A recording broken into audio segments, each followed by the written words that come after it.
For this sake, I thought I'd talk briefly about a conference that I went to in Washington, D.C. called User Experience Week. It was about a conference for designers of products and websites, so a little bit foreign for me.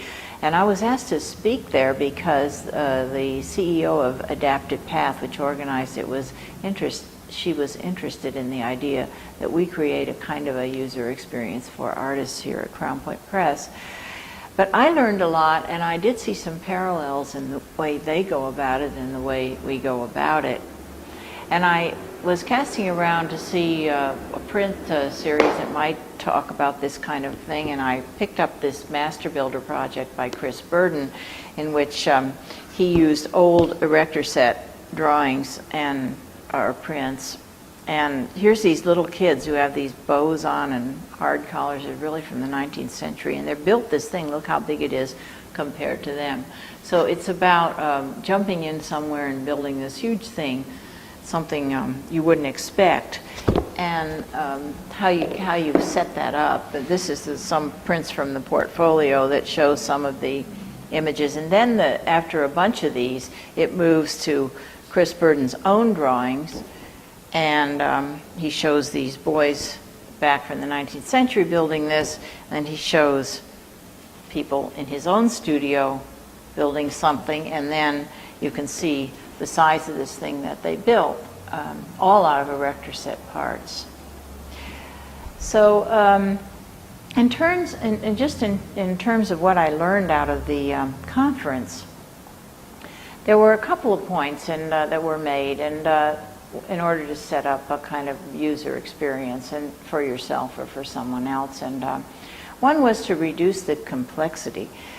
Don Saffer said that for every process there is a level of complexity that can't be dispensed with, but his idea was to let the machine, the computer, take over some of that. And in our studio, we have people who take it over, the printers who help the artists with that.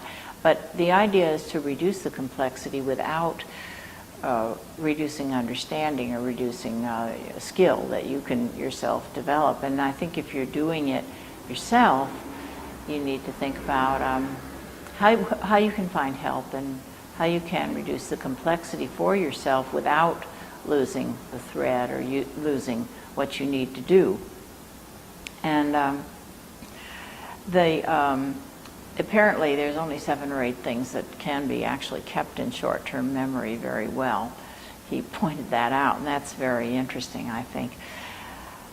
So then there's the next thing that he said, Don Saffer also in his talk, is that undo is very important, and it is something that we all know, but you just need to keep in mind that you're not locked into things that you can undo, and certainly we tell the artists that even though they're working on copper plates, that can be changed, things can be changed. But the most fun, exciting thing, I think, the talk that I liked especially was by Charles Warren of IDEO.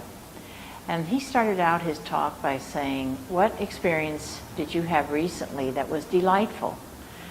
So this element of delight or surprise is so critical for any user experience that has a great value. And it is something we can learn, I think, from people on the web who are detouring all the time in search of this, a moment of delight, which, of course, one wants to turn into something bigger and more meaningful to you. But it is a detour, and you have to kind of expect that, and I think that's the lesson. That delight is really critical.